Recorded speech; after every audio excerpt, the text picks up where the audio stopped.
Hola a tots, soc Eliseu Frígols i Brines, professor ajudant doctor del Departament de Dret Penal de la Universitat de València, i el tema del present vídeo és l'existència i l'aplicabilitat temporal de les normes en el dret penal espanyol.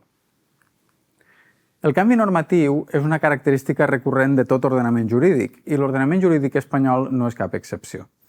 Els nostres ordenaments jurídics estan dissenyats per al canvi i existeixen regles concretes per això.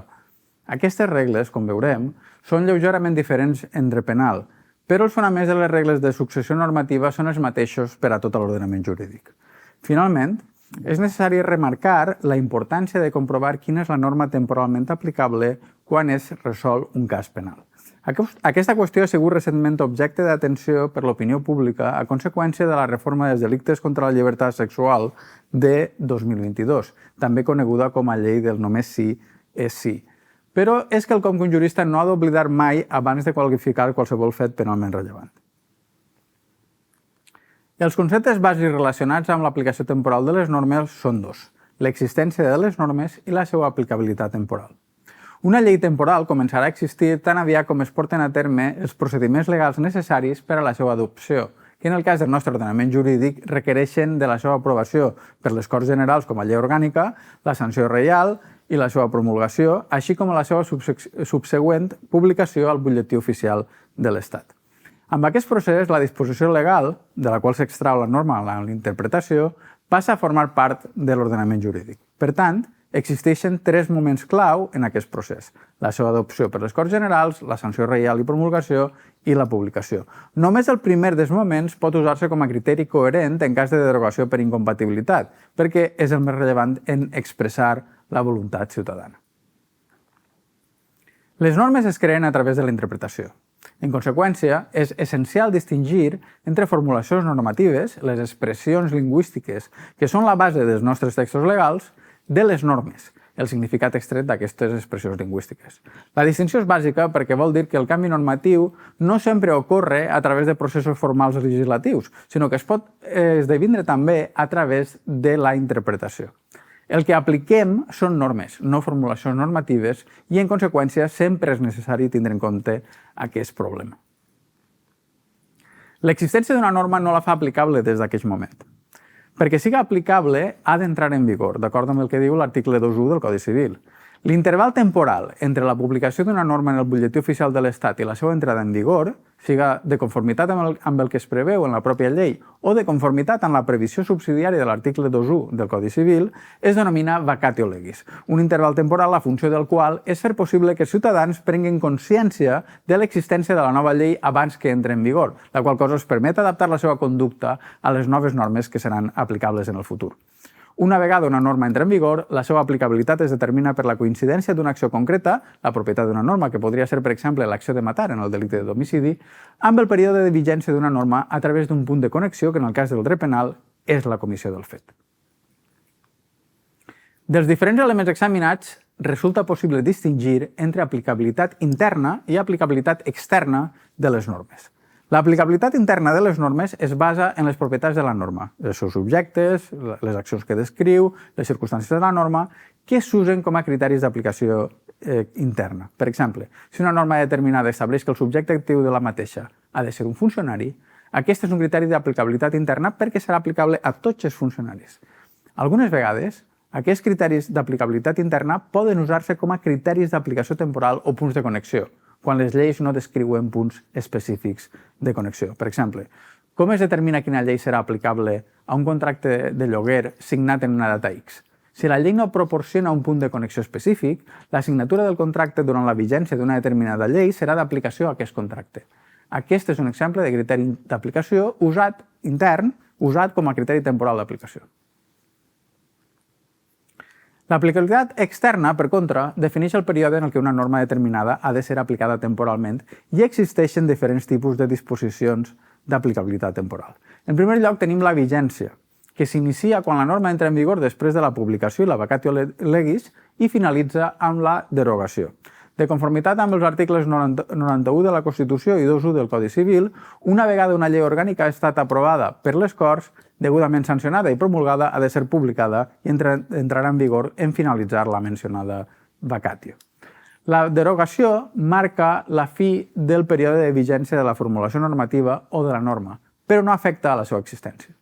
La norma continua existint dins de l'ordenament jurídic, encara que només serà aplicable si una concreta disposició d'aplicabilitat temporal així ho determina. L'única forma d'evitar per complet la futura aplicació d'una formulació normativa o d'una norma és la seva completa expulsió de l'ordenament jurídic mitjançant la seva nul·litat, siga pel Tribunal Constitucional en el cas de les normes legals o en el cas de normes no legals pels tribunals ordinaris. Existeixen dos tipus de derogació.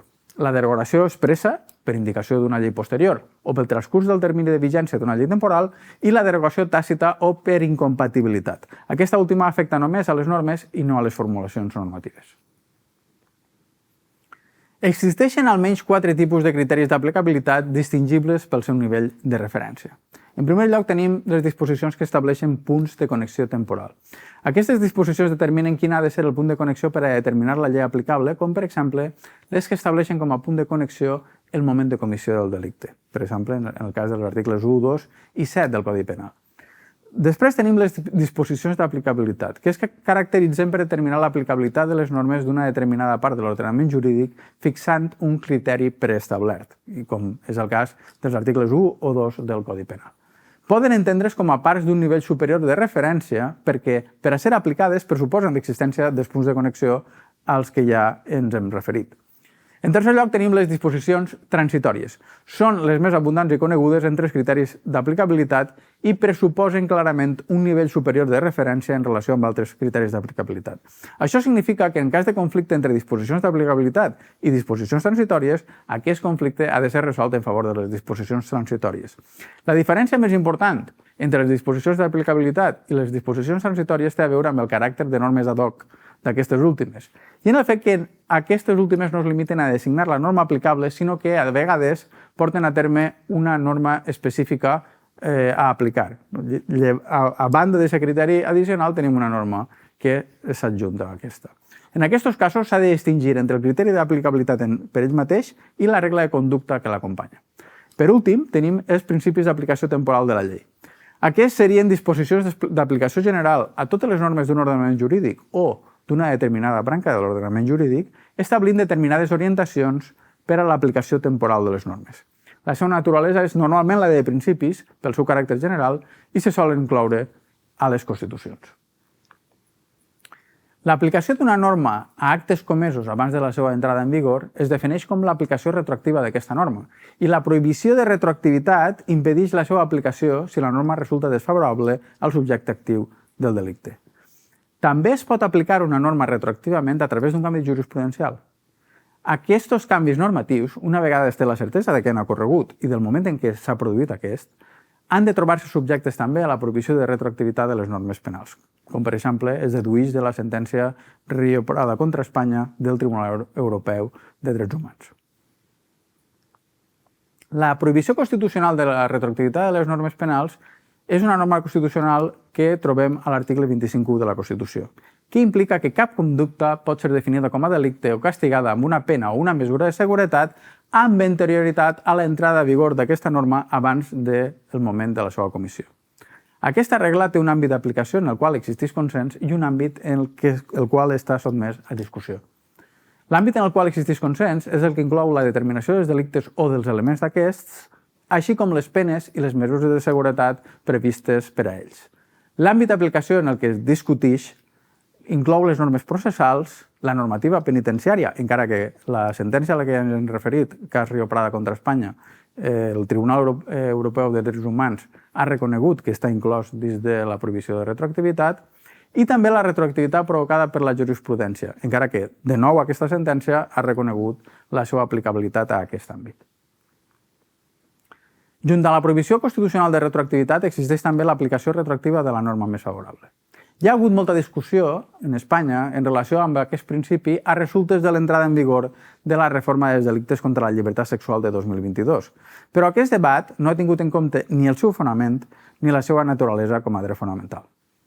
El fonament d'aquest principi es basa a la proporcionalitat i a la prohibició d'excés.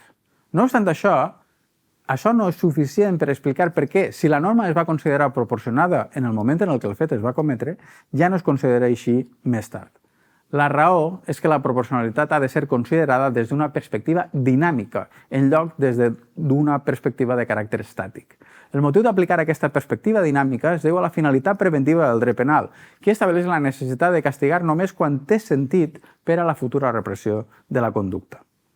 Dins de la proporcionalitat, el principi de necessitat i la proporcionalitat en sentit estricte són els elements que justifiquen l'aplicació de la norma més favorable, perquè l'aplicació de la norma anterior, que conté una pena superior a l'antijuriositat de la conducta, implica no sols un malbaratament innecessari de coacció penal, sinó també un ús desproporcionat del ius puniendi. Quant a la seva naturalesa com a dret fonamental, fins al dia d'avui, el Tribunal Constitucional ha negat el seu caràcter com a tal, estimant que no pot ser usat com a base per a un recurs d'empara. No obstant això, ha sigut reconegut com a dret humà en instruments internacionals com l'article 15.1 del Pacte Internacional de Drets Civils i Polítics, l'article 49.1 de la Carta de Drets Fonamentals de la Unió Europea i també pel Tribunal Europeu de Drets Humans com a part de l'article 7 de la Conveni Europeu, com es deriva de la sentència de 10 de setembre de 2009, cas Escapola contra Itàlia. Per tant, d'acord amb el que estableix la pròpia Constitució, l'article 10.2, ha de ser considerat com a dret fonamental pel Tribunal Constitucional.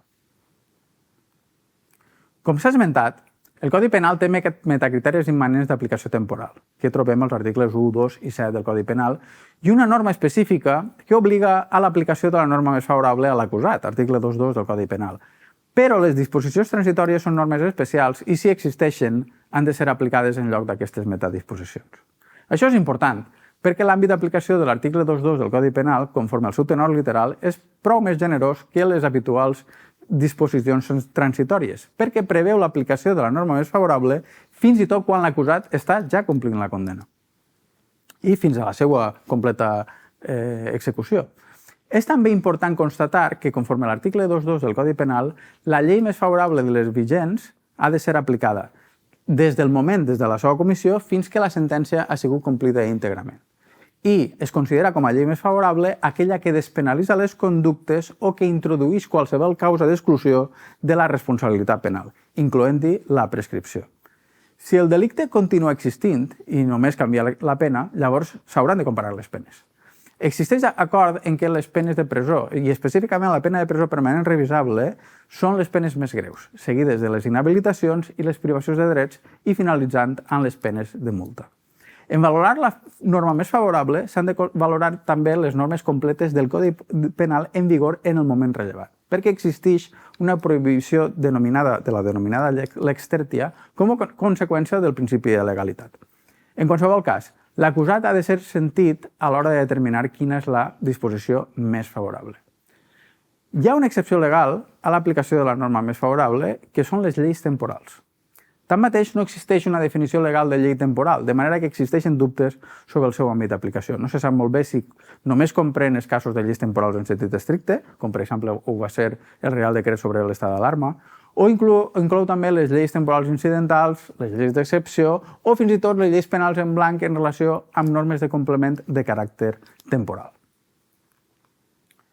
Hi ha altres problemes relacionats amb l'aplicació temporal de les normes penals, com és el cas dels delictes, la comissió dels quals es prolonguen el temps, el canvi de la disposició de complement a les lleis penals en blanc o la declaració d'inconstitucionalitat de disposicions legals i de normes per part del Tribunal Constitucional.